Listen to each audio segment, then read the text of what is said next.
Thank you, everyone, for being here. We have a work session and an update on affordable housing. Larry Jarvis from Housing and Neighborhoods. Good morning, everybody. It's good to be here. As the mayor indicated, we do have a presentation for you this morning, updating you on various aspects of affordable housing that you've asked us to report on.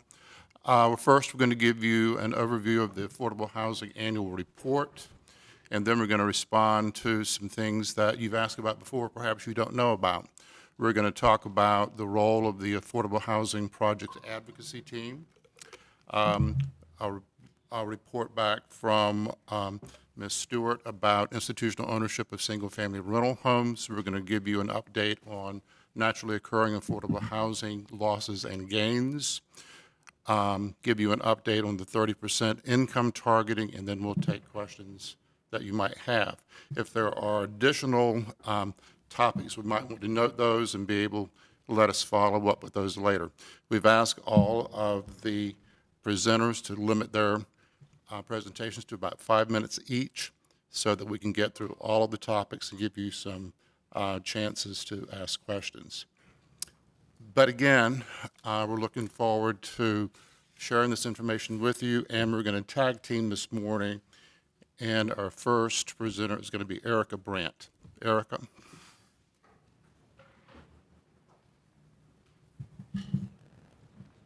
Thank you, Larry. Good morning, everyone. So I'm going to be talking about the Affordable Housing Annual Report that Housing and Neighborhoods put out for fiscal year 21-22. I believe y'all have seen a copy of the report, so I'm just going to cover some of the high-level kind of key elements of the report.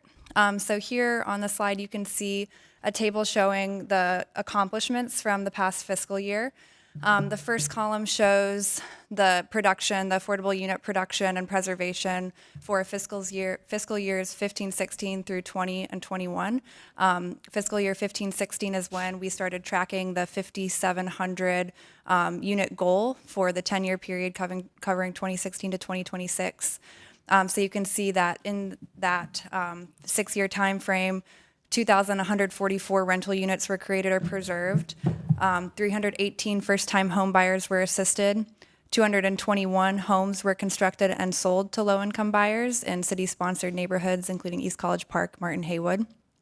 And then 189 homes were repaired or rehabilitated.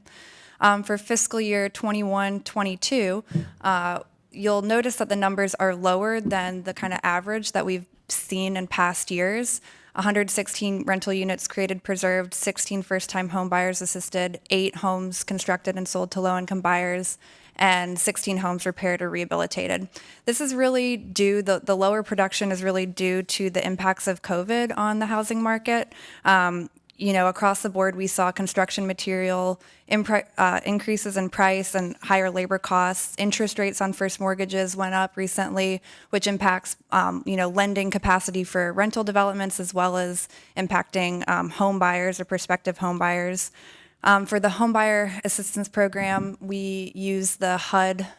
We're required to meet this HUD cap on the home purchase price, which until May of this year was $275,000, which is very low considering that the median sales price in Wake County most recently was $400,000 or $500,000. So it's been really hard, even for income qualified eligible buyers who are qualified for the program and who are approved for assistance, to find a home within city limits that meets that, does not exceed that purchase price. So as of June, the purchase price limit is now $309,000, which is a little better. We're hoping that some folks will be able to take advantage, but it's still pretty low, which, we spoke at the last council meeting about these new bond-funded programs, including a home buyer assistance program with a higher purchase price limit, which will hopefully allow the flexibility needed to help more buyers access this program, because we really did see a dip last fiscal year in our kind of usual production there.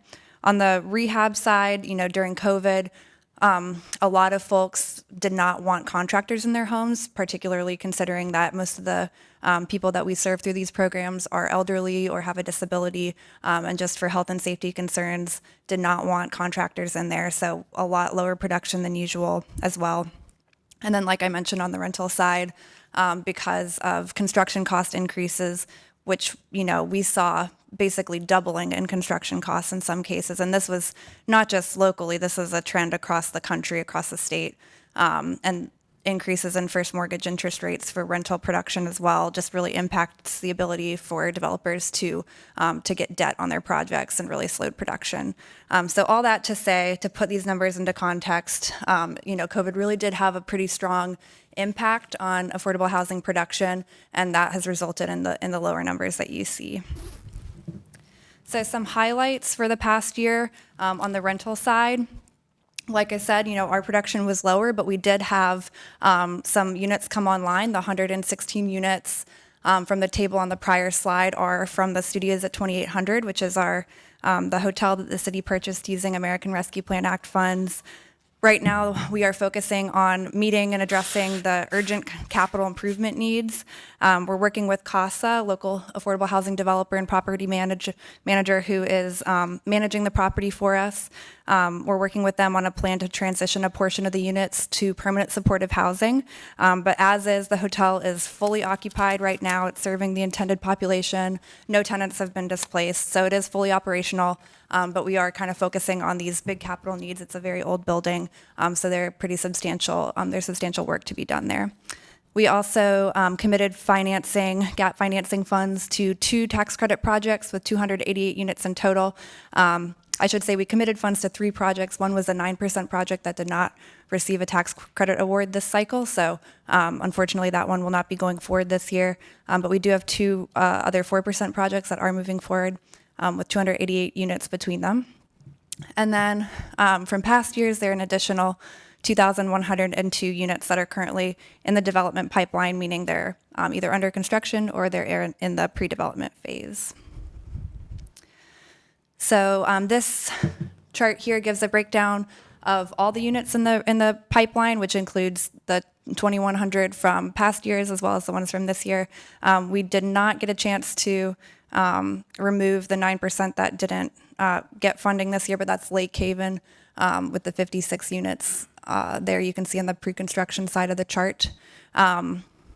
So our priorities for the coming fiscal year, the current fiscal year, are rental development, continuing to push these projects forward. We've got a lot of units in the pipeline.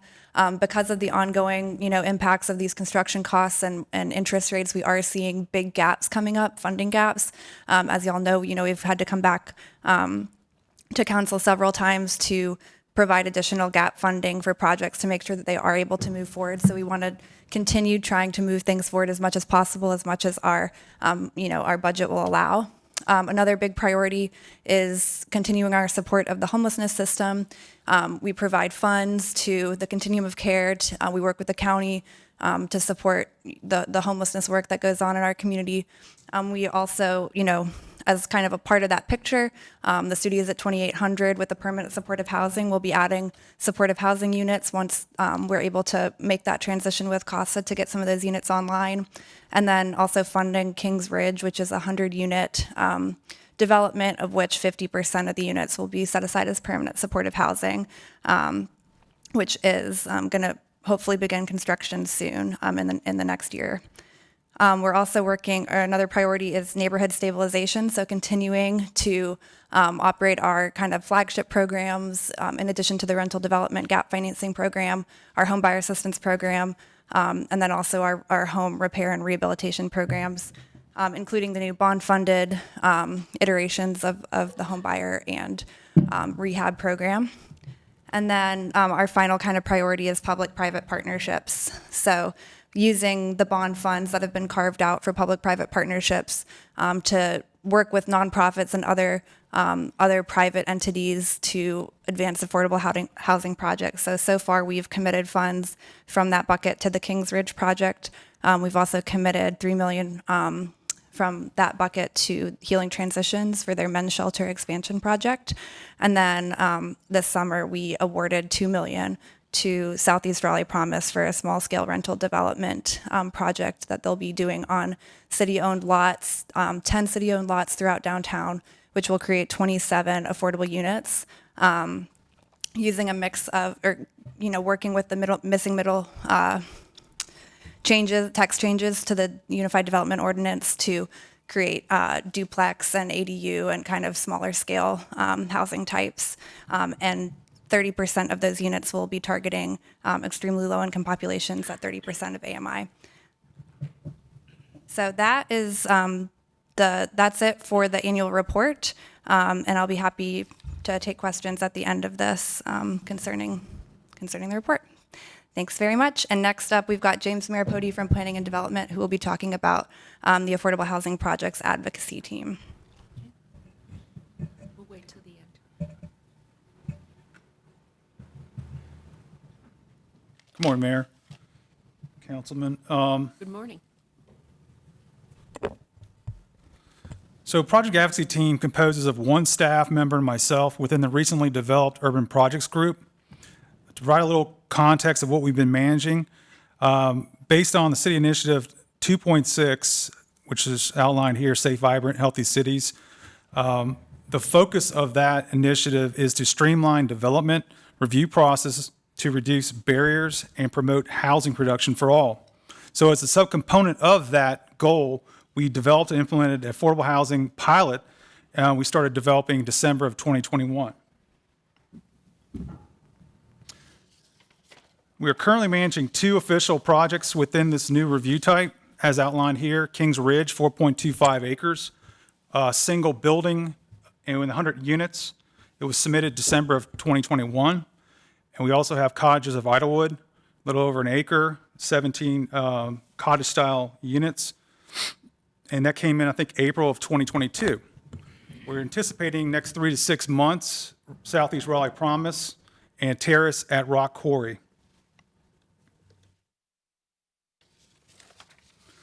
So what do we do? What's our roles? What have we been providing so far? So we meet all affordable housing developers that are in this process, under review right now, or under construction. We meet with them bi-weekly. We help expedite RFIs, process questions. We bring in staff to these meetings, and we reroute plans to make it very efficient for affordable housing projects. Again, those are some of the other ones that are, we're reviewing that are further along: Thrive, Sumner Point, and Habitat for Humanity. Our next steps with this process is to gather lessons learned, tweak it where we can, and develop an affordable housing type review in EnerGov to speed this up a little bit more. Right now, projects come into us. We got to put it in and route it ourselves. There's no automation to it right now. We're working over that. So, like I said, we developed a review type for private and public options.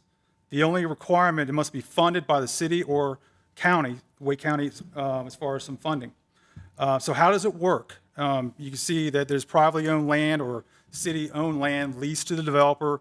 Developer submits all these into the City of Raleigh to us, Project Advocacy. We manage the intake and the scheduling, move throughout the whole process, all the way to permits. And you can see down below, overall, this process we've developed here will save 50 to 60 days from a typical project that goes in from preliminary entitlements, site permit review, all the way to the building permits. If you look on the left column there, those are the outline processes we put in place, and on the right is the benefits, the time and coordination through each one of these specifically. So just going through real quick, we have a paid sketch plan, which gives you face-to-face interaction with staff and the designers. We input that project when it comes in the same day, which is really good to speed the thing up a lot, because sometimes it takes 3 or 4 days with a standard review. This is where we have these speeding the process up is through our administrative site review, site permit reviews, and building reviews. The first review is the same. So after the first review, this is where the critical thing we're adding to this thing is a 30-minute mandatory meeting with staff and the applicant, developer, architects, and engineers to go over any comments, to make sure they're very clear on when they resubmit back in. That helps things out by at least 5 to 10 days of coordination alone. When they do come back, subsequent reviews are shortened by 5 days for each review type. That helps out tremendously as well throughout the process. And finally, when you get down to building permits, and there's only 1 or 2 building trade, like plumbing, mechanical, or whatever review, we will send those directly to those review trades directly to speed things up as well. So all those things combined there, we see 50 to 60 day savings. We've met with the developers and the engineers on this. They've given us their input so far, what else we can do, but so far they enjoy how the process and the interaction is thus far with us. Just to conclude here, this is the public option. Some points here, there's a free sketch plan for the public option, and then review fees are waived if it's submitted by a city PM, project manager. But they're basically the same with the free concession pieces there. Any no questions, all I have. If you have any questions, I'll be proceed by Pat. Thank you. Thank you. Thank you, James. Good morning, Mayor and Council. Pat Young with Planning and Development. Back in May, you'll recall, there was a really excellent series done by the News and Observer and the Charlotte Observer on institutional ownership of single-family rental housing. And at Mayor Pro Tem's request and Council's endorsement, you all asked for some feedback on that. We're going to try to provide that today. To get you back in the headspace, back in May, the report really identified this phenomenon coming out of the Great Recession, 2008, 2010. There was some changes in the legal, tax, and regulatory environment at the federal level that, in addition to the fact that these were assets were really undervalued after that Great Recession, that created this phenomenon. So you didn't really see this at a large scale until about 2010. And so these properties are often packaged into bonds, and they're being used as security or assets behind these. And so these large institutional owners, which are often corporations or sometimes corporations that are developed just for the purpose of ownership of these properties, sometimes affiliated with builders. So the concern here that staff has, and I think council expressed, is that these large owners backed by multinational global finance and Wall Street are really, in many cases, kind of outcompeting typical homeowners for housing. There also are concerns about maintenance and other fees that are not regulated, that are adverse to renters. And there have not been a lot of effective approaches to this. I think the conclusion, I'm going to share some more data with you, but we were not able to identify anything that's under our authority that we feel like we would recommend to you as an intervention here. There's some legislation that was filed in October at the federal level by Senator Warren, Senator Brown of Massachusetts and Ohio, respectively, that would look at closing some of the regulatory, tax, and legal loopholes that would reduce the incentive for corporations to be in this business. But we think that ultimately that's going to be the most effective way to address this, because this housing is providing a lot of reasonably affordable housing to our community members, even if it's under terms and conditions that are not optimal. So we had identified 2,572 units. That was with the assistance of the database provided us to by the News and Observer. They had some really great help from UNC Charlotte and MIT on identifying these. And so we're trying to duplicate that, their methodology, so we can track this over time, and we'll do that and report that back to you. As you can see from this map, the vast majority are in Northeast and Southeast Raleigh. A lot of these, a solid majority, 70% plus, are in kind of new home subdivisions built in the last 10 years. So a lot of these were essentially purpose-built to be rentals and corporately held. And so you can see here, since 2012, which is the first year that we have clear data on this, the percentage, both the raw number and the percentage of homes that are owned by corporate entities, that stabilized down near 4% for the better part of the decade. But in 2021, with some of the disruptions of COVID, there was an increase up to 10%. One of the other concerns that was raised, and very rightfully so, is that since these are being owned as assets rather than primarily as assets rather than primarily as housing opportunities, that they may sit vacant longer and not provide housing opportunities.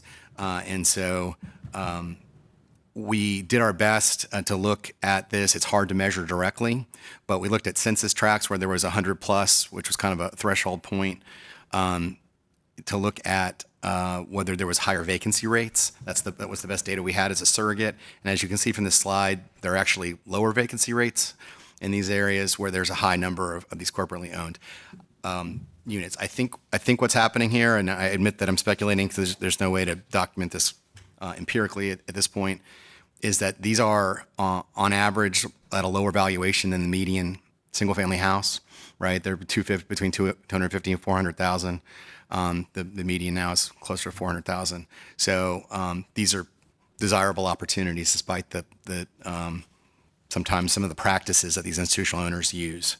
So in terms of next steps, I think we want to continue to work with you and with Housing and Neighborhoods to direct folks that have concerns about what they feel are unfair practices to the kind of suite of resources and laws that are meant to protect tenants in North Carolina, and you see some of those on the slide here.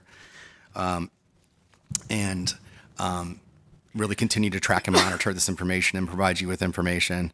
I would recommend that we work with our state and federal partners to see if there's legislation that can help ensure that there's fair and reasonable competition for these corporate landowners, because it is an area of ongoing concern that we'll continue to track and report to you. So I'll be happy to take any questions at the end. I'll turn it back over to Erica to talk about naturally occurring affordable housing, otherwise known as NOAA.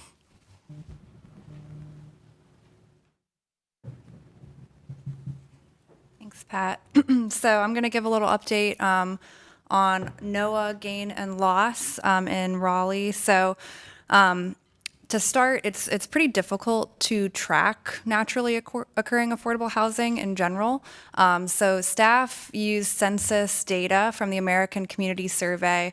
The most recent data that we have is kind of a 5-year composite data that was released in 2021. But as with any census data, it's always a snapshot in the past and not the super recent past either. So there are some limitations to the data that we were able to use. But there are some kind of stand-ins that are available within that data set that can help us get an idea of the kind of state of NOAA. So the ACS provides the number of occupied housing units, the number of occupied units with the rent payments that are attached to each of those units, and then the number of people who are paying less than $999 a month for rent. And that number, the 999, is a fairly good metric, or historically it's been a pretty good metric for us to use to kind of capture affordability. As you can see on this chart, the last row on the chart shows the home program, the high home rent limit for a 2-bedroom unit. And, since 2016, it has kind of hovered around that $999 or $1,000 a month mark. So we feel like that's a pretty good stand-in for what would constitute an affordable unit. So this data on this chart, I'm going to go to a slide which kind of captures the trend since 2010. So you can see the orange line at the top shows the number of occupied units paying rent, so occupied rental units in the city. And you can see that we've had about a 20,000 unit gain in terms of just units in general, rental units in general in the city over the past 10 years. But at the same time, if you look at the green line, which represents the number of occupied units that are renting at an affordable rate or for $999 a month or less, there has been a loss of more than 20,000 units in that same time frame, a drop from about 50,000 to about 26,000 units. So this chart, I feel like, is just a very clear picture of, while our city is growing and while we're seeing more units being added to the market, at the same time, the number of affordable units, naturally occurring affordable units that are available, are decreasing at an even greater rate than the number of units in general that are getting added. And this shows the percent. So this is kind of combining the two lines from the prior chart, showing the percent of occupied rental units that are affordable in the market, and that has decreased from 75% in 2010 to about 30% in 2020. So it's really been a pretty drastic decline. And that is all I have on that. Happy to take questions later. And I'm going to turn it over to Maria DeWeese to talk about the 30% income targeting.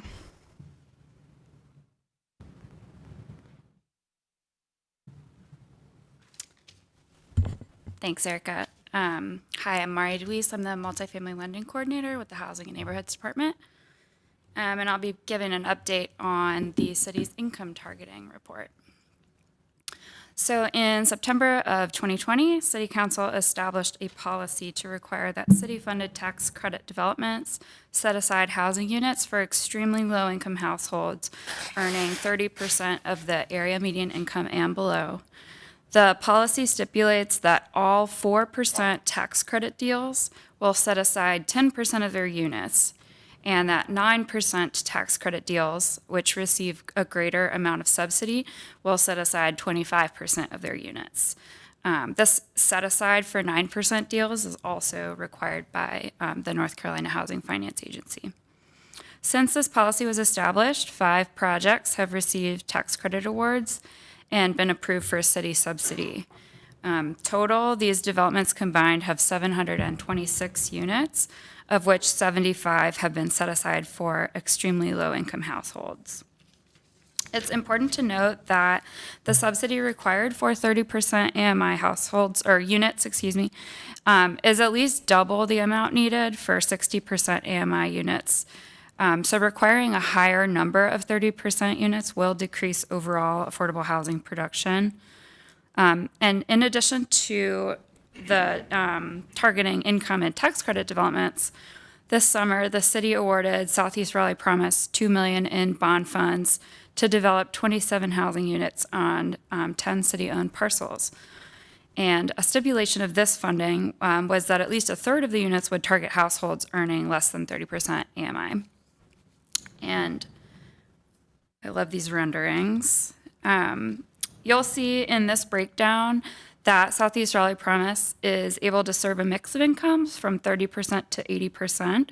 This income mixing approach benefits the financial feasibility of the development in that the higher rent units kind of cross-subsidize the units for extremely low-income households.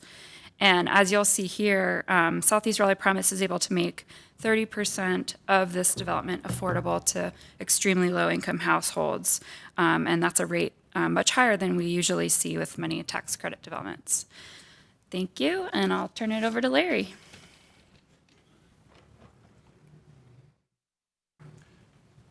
So I know that was a lot of information to cover, but we wanted to go through it very quickly so that we would have plenty of time, or at least 30 minutes, to have entertain follow-up questions. And as there are individual questions, we'll have our subject matter experts come back to the podium. But hopefully this did give you an overview of some of the questions that you have been asking us about.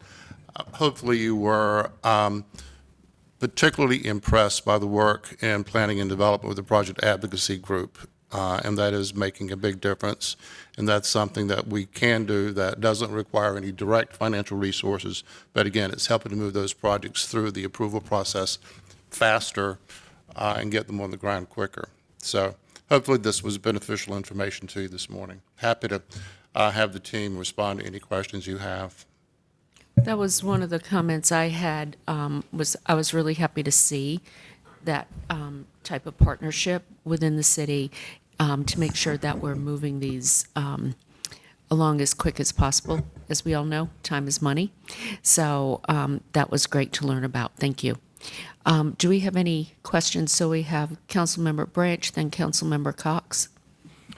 Thank you definitely for the presentation. 2 questions. One around the purpose-built rental homes. Are we seeing more of those developments coming in? And if so, are they mainly just coming in at market rate? Or are they coming in at rental? The purpose-built, I think it's called purpose-built rental homes, the communities that were being built. So, Councilmember Branch, it's a good question. We are trying to figure out how to track that because the ownership groups are often, LLCs or subsidiaries, and so it's hard to tell when they first come into us whether it is a purpose-built. So again, we're trying to look at some of the research that the NNO folks did and duplicate that so we can track exactly that piece. We are still seeing most of the stuff that's getting purpose-built in far south that we know about in Southeast Raleigh or Northeast Raleigh is at or below the median cost, certainly for new housing. It's far below the median. And even for existing housing, it's kind of right at the median is what we're seeing in the ones we know about. Okay. If that answers your question. It's helpful. And my second question is around the natural occurring affordable housing.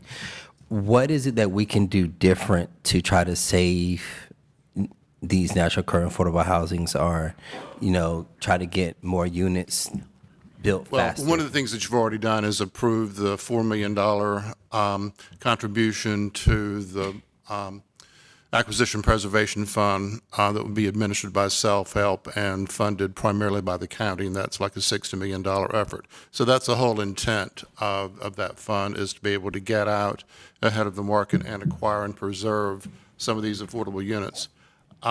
Most recently, what you approved was the purchase by CASA of Grosvenor Gardens, which is, again, 60-some units of naturally occurring affordable housing downtown. So you just approved that, and then we want to do more than that. But the primary takeaway that we wanted you to have in looking at that slide that Erica paused and spent some time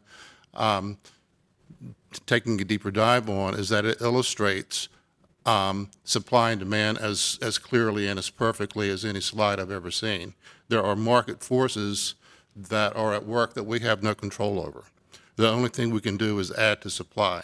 It is all about supply and demand, and I'll say that until I'm blue in the face. We are undersupplied across the board, and what that slide is showing you is that the demand is driving those price points. Okay, thank you. Yeah, just quickly, not to belabor the point Larry made, but I do want to recognize and appreciate you all's efforts on the missing middle housing changes. I think mid to long term, that is the solution, right? I understand a lot of the new housing gets identified or branded as luxury housing and is more expensive than the median, but over the mid to long term, that is the housing that will be naturally occurring affordable housing of the future.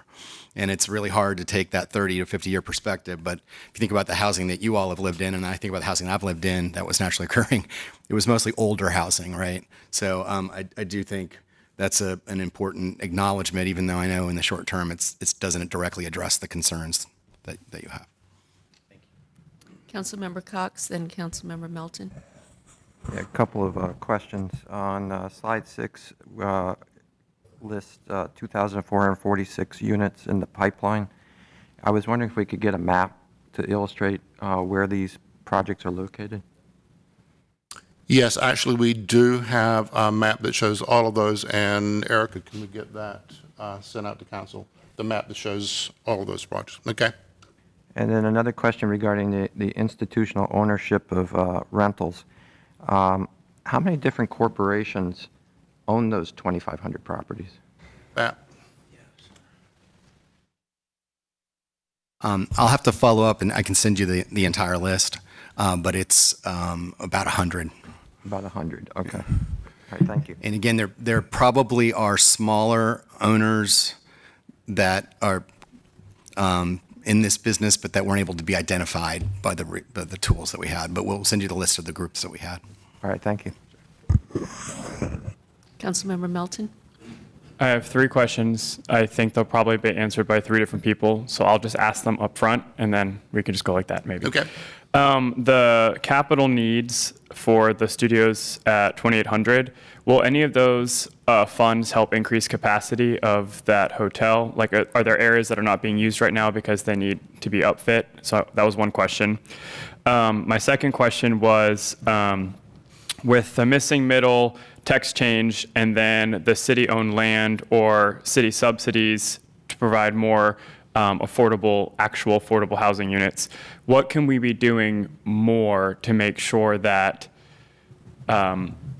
that we're not just getting single-family residences out of, we need to house as many people as we can, basically. And what I liked about the one project was, I think it was like 10 city-owned lots, but it's 20-something units. So I think that's the way to go. So I'm just curious to see if there's anything else we can be doing to take advantage of policy changes with city-owned land and subsidies. And then the last piece was, to your point about needing more supply to help sort of stabilize and reduce some of these market rents, I really liked this sort of expedited approval that we have going for the affordable housing, and I'm curious if there's a way we can expedite some approval for the market rate construction too, because as the mayor said, time is money. We are way far behind on units. People are charging basically whatever they want for rentals, and what can we be doing to sort of streamline the housing production in general? I think it's great we're doing it for affordable housing. We need to keep doing that, but what can we be doing in general? Okay. Actually, on the hotel, I can answer those questions. There is either 2 or 3 rooms that were being used for storage that will be brought back online as a result of through the capital improvements. There were also some meeting rooms that were used for storage that will be bringing back online so that CASA can use those meeting rooms for service delivery and programming. So yes, there's some ability to get additional functionality out of the hotel, but it's pretty well utilized right now. It is full, so we don't have a lot of turnover. The question about our sites, again, you recently approved our issuing an RFP for the city-owned sites that we have there at Cabarrus and Bloodworth. And again, that is for efficiencies or studios, again, where a certain percentage of them have to be affordable. You also authorize the lot there at Bloodworth, just north of Cabarrus, also for affordable rental.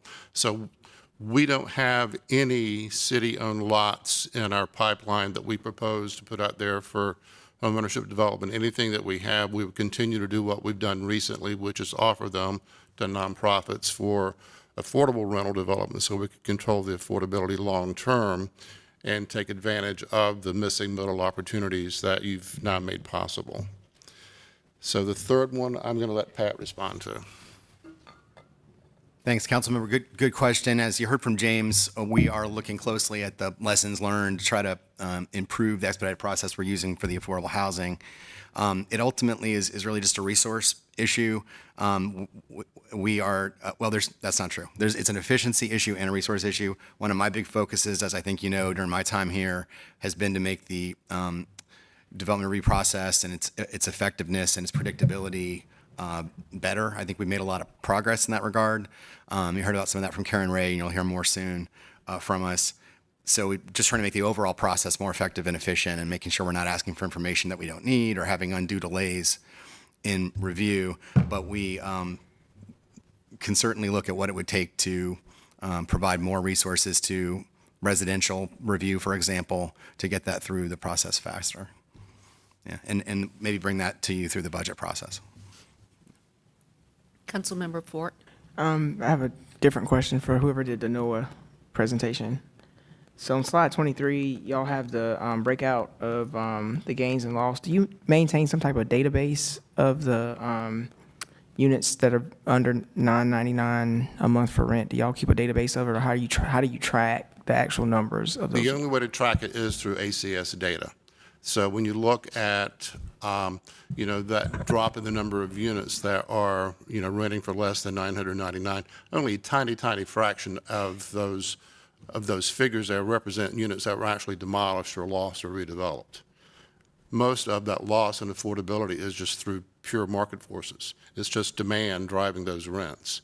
That also includes a lot of properties that get freshened up, and by that I mean somebody comes in and they will replace the countertops with a solid surface countertops, and they'll put in stainless steel appliances, and they'll jack up the rent $200 a month. That is very, very common. And again, we have no way of really tracking that. So again, the only reliable way is through the ACS data. Okay. Councilmember Knight, then Branch. Thank you, Madam Mayor. I just want to speak a little bit to the supply and demand side of this equation. As we all know, the affordable housing bond, government subsidized affordable housing, is not going to get us out of this housing crisis. It's across the board. at all price points, at all forms of housing. I met recently with some local home builders and their clients, and they had some good ideas about how to expedite the process. We are, I think, comparably slower. Just looking at Cary, a lot of these folks work both in Cary and Raleigh, and we're much slower in getting the house or the home or the whatever type of housing it is from beginning design to finish through the permitting process. And I think we need to work and figure out a way to do that. And I look forward to working with staff and planning in particular to figure out this process to make it faster. We got to go quicker to get the supply to catch up with the demand. Thanks. Councilmember Branch? This question is probably for Larry, maybe our city attorney as well. One of the biggest challenges we have, again, is trying to find people housing. But some people are already housed. And the issue is, someone just recently informed me, their rent went up in January, and then their rent came back and went up again in August.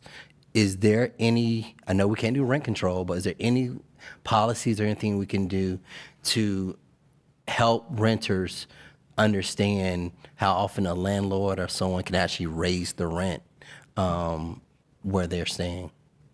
Because that creates pressures. Now they're looking for another place to live, that we already have people who need housing. Well, although we do have, a fairly sizable percentage of people who are probably on a month-to-month basis, most people are still going to be living somewhere with a lease. And that lease term is typically a minimum of a year. And for that year, they're locked in to whatever that lease renewal rate was. Okay. So I'm not aware other than, landlords have no authority, Robin, do they, to increase rent outside of lease renewal that I'm aware of. It's governed by the lease, and if there's not a lease, then they're going month to month. So technically, it could be raised every month. So that's just basically landlord-tenant law. Okay, thank you. Councilmember Mayor Pro Tem Stewart? I am grateful for this information and all the work that went into it. I'm also a little overwhelmed and daunted. We continue to have incredible challenges ahead of us on this topic. I am quite satisfied with the answers on the corporate ownership and where we landed on really looking at existing tenant resources. This topic, as well as the rest, really come back to, Larry, what you said, supply. We cannot take our foot off the gas in making sure we really focus in on supply on all types of housing. And I hope that this council and the next council continue to focus on that across the board. So thank y'all. And hopefully it is obvious that we're not sitting on money. We are spending the money. We are investing the money. Eric made reference to it. We've been back twice on 2 projects to get additional money to keep projects in the pipeline because of the drastic increases in construction pricing. And we haven't even begun to feel the pain of the latest jumps in interest rates. So just, those, those pains are, still to come. But we are investing the money as we promised the voters that we would. So I just want to be upfront with that and make sure everyone understands we're not sitting on opportunities to invest dollars. Okay, thank you. Councilmember Branch? My last question, what's the average time from permit approval to when we're seeing apartments or construction complete where people get a key? Do we have? I will let Pat respond to that. So in terms of from when a building permit is first submitted, the average is about 6 months. If you go back to the subdivision or the preliminary site plan approval, closer to 9 to 12 months. So when something, you see something as a zoning, you're probably 12 to 18 months out in most cases. Okay, any additional questions? All right, I want to thank you all for bringing this forward and updating us. And I have one question related to sharing of this information. are we putting together a booklet of some sort? How are we going to inform the public and communicate what we're doing? Well, again, the annual report that Erica just made reference to has been pushed out through communications. It's on our website. I think there were a couple of media stories today based on the annual report. So that's out there, and staff's available to answer questions. This particular presentation, and again, is posted to the agenda for public record once this meeting is over with. So that's there as well. If there are other ways you want us to get that information out there, we'll be glad to do that as well. Yeah, I was going to ask if we could put some of these out at community centers, distribute to our partners, nonprofit partners, so they can distribute, and also look for ways to get this in people's hands. I think, posting in the website is great. It's just that we can't depend on a lot of people to go look at our website for that. I want us to be more proactive. We can do that. Okay, thank you. All right. If there are no further questions, I'm going to adjourn the meeting. Thank you, and we will get back here at 1 o'clock.